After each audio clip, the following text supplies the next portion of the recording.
Okay, I think we're live. Welcome to our first speaker of the day, and really happy to have him here, live from, I believe, Denmark. Darius? I'm actually sitting in Lisbon, Portugal right now. Lisbon, Portugal. Well, my brother's there, so I should maybe hook you up. Yeah, he's also there right now. So, well, great. So, really happy to have you here today, Darius. Darius has taken part in a few of our different events, and always really appreciate him sharing his knowledge and he's really innovating on a lot of different channels and building a really great company over at Reflectly. So please give him a big virtual welcome to the stage. Say hi in the chat. Good to see you, Isabel. Hi. There's Emily's here as well from our team.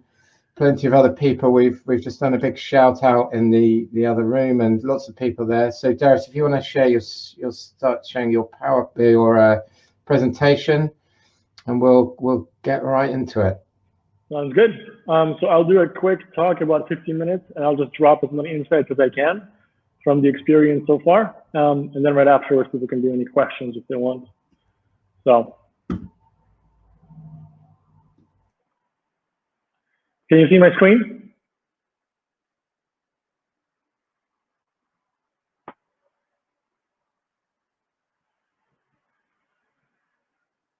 Okay, so I assume that you can see the screen right now, and let me know in the chat if you have any questions.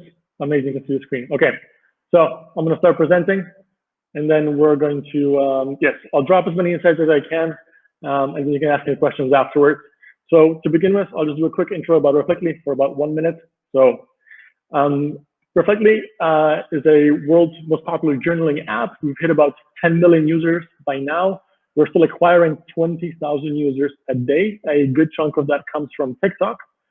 We've acquired 8 new apps this year. We're still a tiny team of about 11 people full-time, so we're super lean, and we've been on TikTok for about 12 months.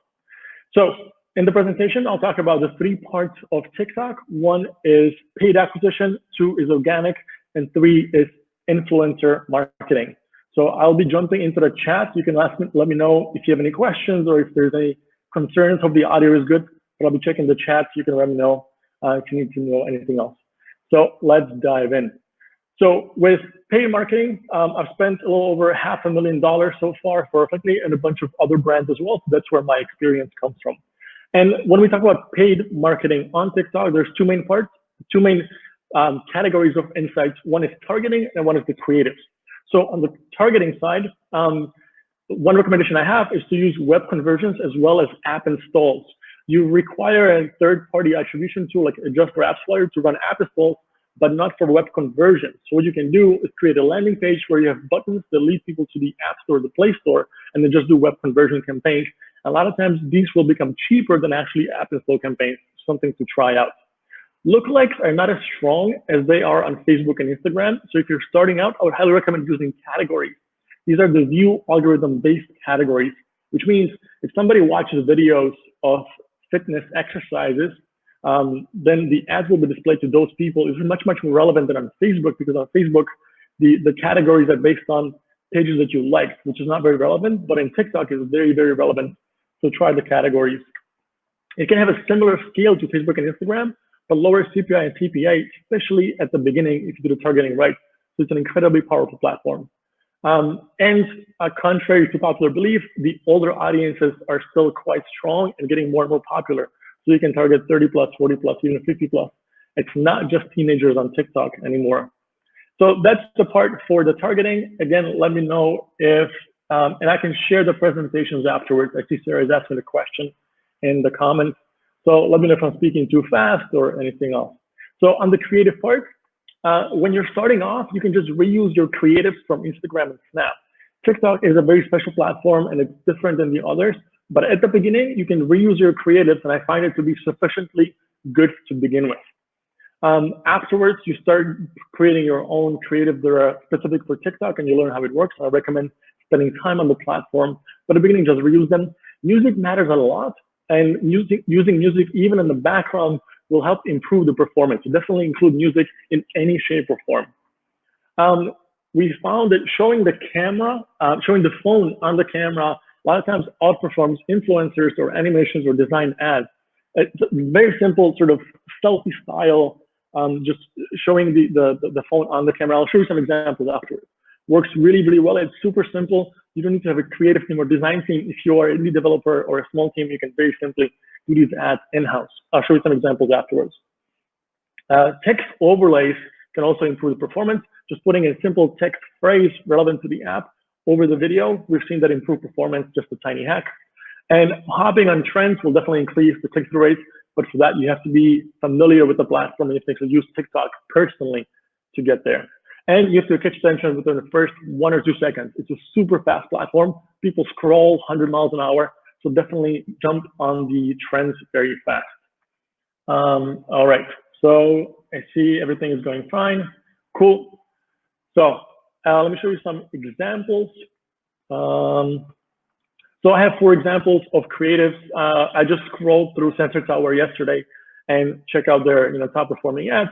So this is what I was talking about. The creatives on the left, top and right, they're just showing the phone in the video. Super simple. You don't have to have any specific design or animations. And then on the bottom, that one is not showing the actual phone, but these are good performing ads. So from the left, this is Clue. That's the period tracking app. At the top, we have the heartbeat scanner. On the right, we have Reflectly. And on the bottom, we have Replica.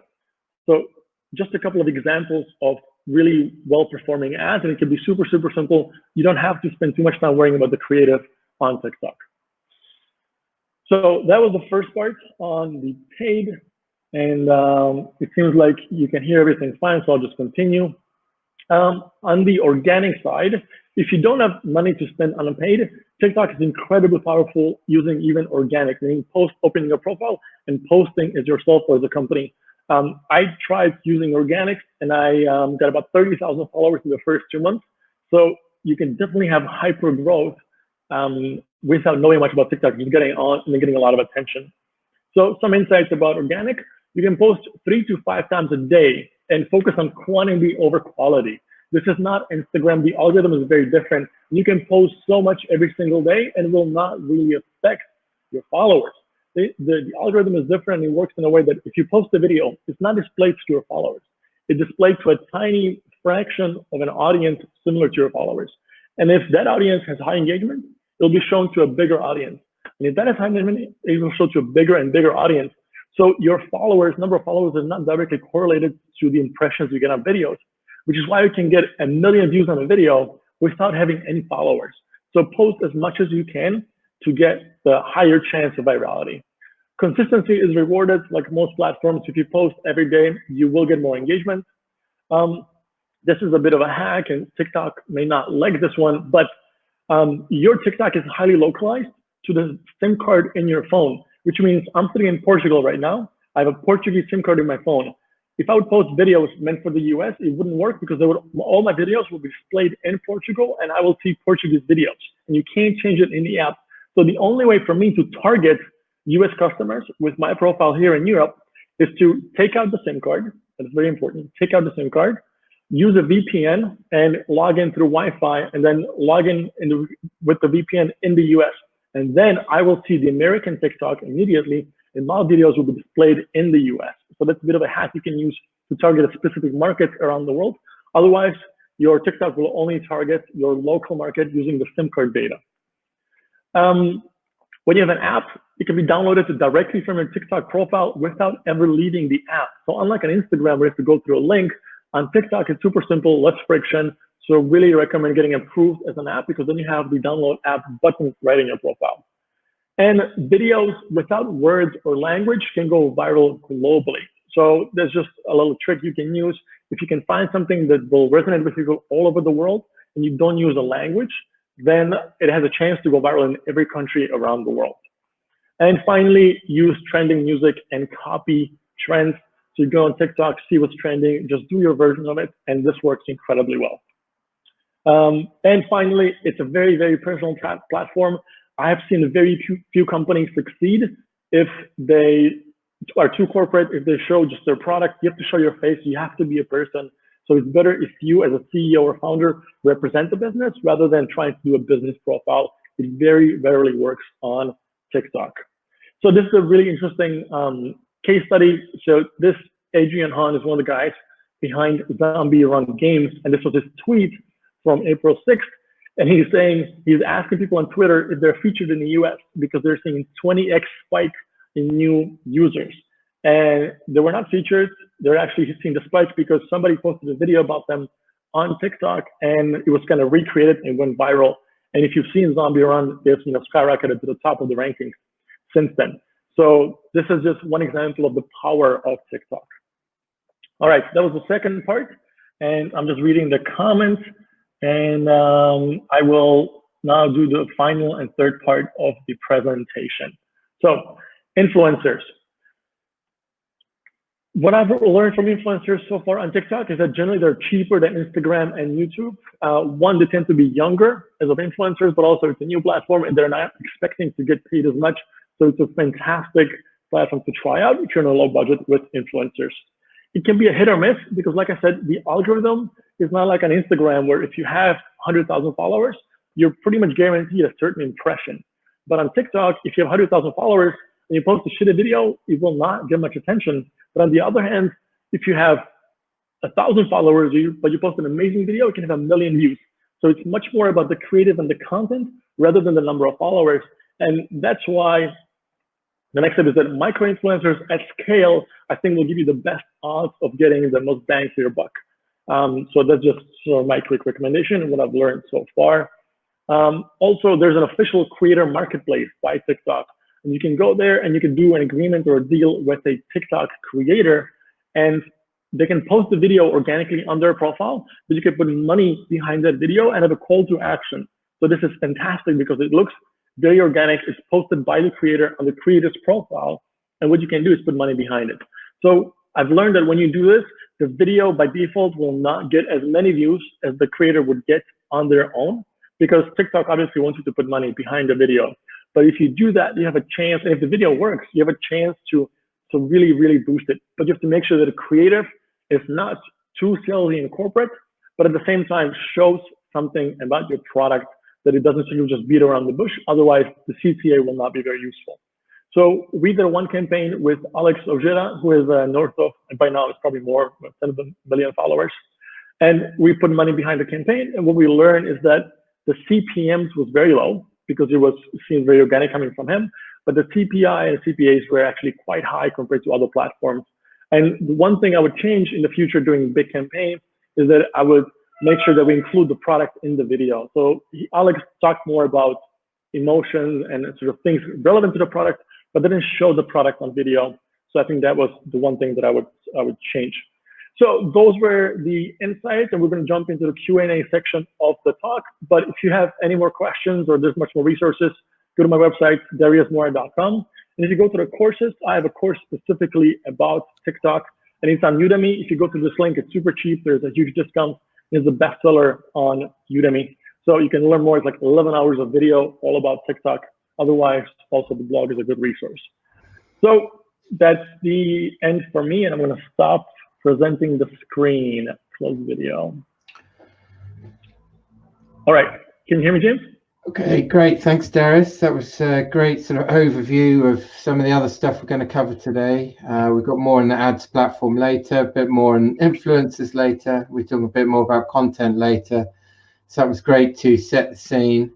And yes, we've got a few questions already in the question box. If you've got any questions for Darius, just leave them in this ask a question box and we'll try and get through as many as we can. Hi, Suzanek. Please, if you leave your question in the ask a question box, that'll probably be good. And then we'll be able to see them more easily. So just to kick off, my question for you, Darius, you've worked on a lot of different platforms. You were really early on Instagram, for example, got a lot of growth out of that. Where do you think we are in the maturity of TikTok? Is it too late now? Are we almost hitting the point where you should have been in on it 6 months ago? Or is that different by market? You know, where are we on the curve? Yeah, that's a good question. So, I mean, I've been talking about, TikTok for the last 12 months, telling people that they should get on. because at some point it's going to get very saturated. We're not at that point right now. There's still a big opportunity, and it's still, I mean, Instagram is way, way further down the line in terms of saturation. So the opportunity is not as big as it was 12 months ago, but it's still very, very big. And it's currently the most underrated platform. So what I've seen, you can get the biggest ROI when you go there. So you definitely have time to go. In terms of specific markets, TikTok is still rolling out some markets. I mean, US has been open for a long time, especially for advertising, but they're just rolling out new markets. And every time they roll out a market, for example, we joined Canada just a few months ago when it was rolled out, and we saw a giant spike in traffic. And for about a month, we were seeing amazing results. So it's also, you know, kind of trendy, but you should definitely join new markets as they roll out. And maybe if you have some non-US markets interesting for you, it might be even a better opportunity than the US itself. So I think it's definitely time, and you can definitely still see the hyper growth that we've seen in the last 12 months. Great. Okay, so let's get into these questions. So Bironi is asking, my videos get a lot of views, but not many likes. Is that normal for TikTok? Yeah, so I mean, I think both views and likes are vanity metric at the end of the day. The behavior on TikTok is a little different, so people may not like as much, but you get a lot of impressions. At the end of the day, what we care about as a business is, I guess, revenue. That's for the same metric for all of us, or profitability, or installs if you're not generating revenue just yet.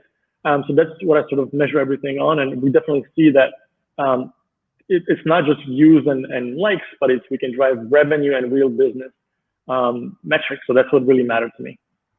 Great. And the most popular question is, if you're running a company profile, how do you make it personal while pushing a product? Yeah, so we've seen a bunch of very good examples. There is I forgot the name, but there's a granola bar company. I forgot what they're called, but they made it's about granola bars. You know, it's kind of a snack, but the founder and CEO does the profile himself. So he shows the product, and he does it sort of, it's more personal. You can still talk about the business, but it has to be shown in a personal way. It has to be about you. So, and it doesn't have, you don't have to necessarily always show the product. You can talk about relevant things. So with Reflectly, we will talk about journaling and mindfulness and tips for morning routine and evening routine and getting rid of stress. So this is how you get the attention. And then, you know, every once in a while you can drop a video that will show the app specifically, but it's not as likely that your salesy videos will go very viral, but you can throw in there. I think the objective with your organic profile is that you provide as much value to users as possible. And then your TikTok profile will have a link to the app, and you get traffic that way. It's just hearing you talk, there's a lot of content being created, and you can't just, you know, as you say, rinse it out. It's got to be personal. So what sort of team and infrastructure and processes do you need in place to run a TikTok channel? Do you need someone, you know, is it just part of the social media team, or how do you actually make this work? I mean, it can be very, very, for example, I still run all of our user acquisition on, you know, Facebook, TikTok, Snapchat, Instagram, sort of everywhere. I do it myself, and I've had the time to also grow my organic profile and do the ads. So it doesn't take a lot of time. It could actually, and I also grown a personal profile for myself and for Reflectly. So for Reflectly, we've had one person just do that because we had one of our employees, and she was a better match for our audience. So we decided it's better because she is the face of the company on TikTok, because she was a woman, and most of our audience is female, and also closer with the age than myself. So we decided that she is a better face for the company, but for my profile, I was just posting myself. So you don't really need a big profile. And because TikTok is very, very authentic, you don't have to like plan a photo shoot or design an amazing video to high production like on Instagram. On TikTok, you can literally just pick up the phone, do a selfie style video. And when I would grow my profile, I would just shoot, you know, 10 videos in 10 minutes, post it, and move to the next one. And the same with ads. Like I was saying, you can just film as you're using the phone and use it as an ad. And, you know, it doesn't take more than 10 minutes.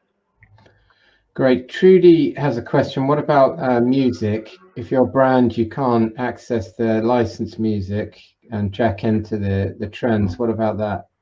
Yeah, so that is an issue, and actually it wasn't the case about 6 months ago. You could still use all the top trending music.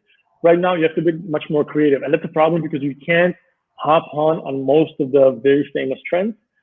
So my recommendation is just to get the best creativity you can find with the music that's available, or do videos without music, or just have speaker playing in the background with that music. Sometimes it gets approved, sometimes it gets banned because they can claim it as copyright. But I've seen that we've had, for example, ads where we'll just have like popular music playing in the background that we don't officially have the rights for, but it's just playing the speaker. And it's not sort of full volume, but you can kind of hear it in the background. And that will improve the click-through rate and the revenue down the line. So you could use that. But you're not going to jack into the music trend, if you like, because it's not going to be visible. Yeah, unfortunately, you can't do the official music trends, and they recently changed those rules, and I think it's very stupid, but that's how it is. There's a few sort of questions on ads and influencers. If we don't get to them now, we've got more sessions, we've got panels and stuff on that later, but we'll keep going through this. Kim is saying she's representing a big brand in Switzerland. What about this verified or blue sign that you can get for a brand? How do you get one of those? Yeah, so to get verified, I don't think I'm allowed to say this, but on TikTok, if you spend a certain amount of money on ads, you automatically get verified as a profile. And the exact sum, I think it's better if I don't tell you for legal reasons, but just so you know, one way to get it verified is if you spend a certain amount of money and it's in thousands of dollars, you get automatically verified. Otherwise, what I highly recommend is when you open a TikTok ads profile and you can spend a big budget, you'll get a TikTok representative, and then you can talk to them directly one-on-one, and then you can ask them about getting verified, and they'll do that for you. And I think on the personal profiles, most of it I think is sort of automated. Or they'll look at if you're following if you're already verified on Instagram, or if you're verified in Vine, they'll give you the verification automatically. Great. And what about hashtags? Is it better to use, say, your more organic ones, or should you jump on the trends? That's Joe. a good question. Yeah, so hashtags work differently than on Instagram, because on Instagram, hashtags are used for discoverability. So your videos, if you do, hashtag fitness, people search fitness and you'll get discovered. On TikTok, the behavior is different. People don't search by hashtags. People just scroll on the screen. So what hashtags actually do, the hashtags tell the algorithm where the video should be displayed. So if I put in hashtag fitness, then I'm much more likely to be displayed on the feed of someone who watches fitness-related videos. So you don't do this for discoverability, you use it for sort of helping the algorithm show the videos in the right place. So they're important in a different way. In terms of what kind of videos, what kind of hashtags to use, I would recommend use relevant hashtags for the video, because if you do a trending hashtag that's not relevant, you might get displayed on the trending videos, you might get a lot of impressions, but they're very low intent users because it's not the right match. And then that will actually decrease your visibility from the algorithm's point of view, so it can hurt you down the line in the long term. And Mikhail is asking about scale. So is this a nice little channel, do you think, for you and maybe others? Or is this, no, we're putting everything behind this. This is going to be bigger than, Insta and Facebook and all the other ones. How scalable is it? Yeah, so I definitely think it has a similar reach and scalability to Facebook and Instagram, especially Instagram. We've seen companies, Calm became $1 billion company in the back of Instagram story ads. And I definitely see a similar trend in TikTok. It's probably not there just yet, but I think for, vast majority of the companies here is definitely scalable as much as you need it to be. We're putting a lot of attention behind TikTok. And I think as the audience grows older on TikTok, as the platform matures, especially now it was officially approved in the US as of Sunday, it's going to get even more scale going forward. So if you look at the numbers of TikTok, it's not slowing down. The growth is insane. And I would definitely put a lot of attention behind it. And Lauren Wayne is saying that their analytics show that they've only got some traffic from follow or personal profile. They're using the hashtags and music. What's going wrong? How do they get traffic from new sources? So I'm not sure I understand the question. Could you rephrase that? Or the exact question is, our analytics only show that we have traffic from follow or personal profile, despite us using hashtags, trending music, etc. How do we get traffic from new sources? Yeah, so my suggestion would be just post in volume. If you want to grow organically, it's all about like volume of posting and definitely quantity over quality. I mean, I've had days where I was posting 10 videos a day, and you know, 8 or 9 will get so much, almost no attention, and then 1 or 2 will really take off, and that's where you get most of the attention. So it's about the type of creative has to be relevant, and then the volume of creative is, I think, the focus. Great. Okay, so there's quite a lot more questions. We've had over 23 plus probably another 10 in the chat. And what I suggest is some of these we've got sessions on ads and influencer coming later, so you might have a chance to pick that up. Darius has also mentioned his course, which goes into a bit more detail. Darius, I didn't know you were running that. So if you want to send us to that, we'll chuck it on the offers page for later. Maybe you can send it to us and the link and we'll add it. I don't know if you maybe add it in the chat now would be good as well. If you've got a link to that, yeah, that might be useful. Discount link. Yeah, but yeah, thanks for kicking us off today and answering a few questions. And we will, hopefully hear from you again. The next event. In fact, I think you're coming online a session later for Adjust, right? Talking about tracking and analytics. That's right. Yeah, Great. I think the session is at 1:30. 1:30 London time. That's right. So we're doing a quick chat about the tracking. Okay, so there's another chance to ask some questions there for Darius. In the meantime, I guess we will kick off the next session in a few minutes. So we'll have a quick break before that. I want to say massive thanks to Darius for coming on board today with everything he's got, running this portfolio of successful apps and growing the team. And he always willing to share ideas and knowledge with us, and really appreciate that. So thanks a lot, Darius. Thank you so much for having me. It was a lot of fun. I will drop my website and the discounted coupon to the chat if people want to follow up. And yeah, they can hit me up through my website, and I'm always happy to help out.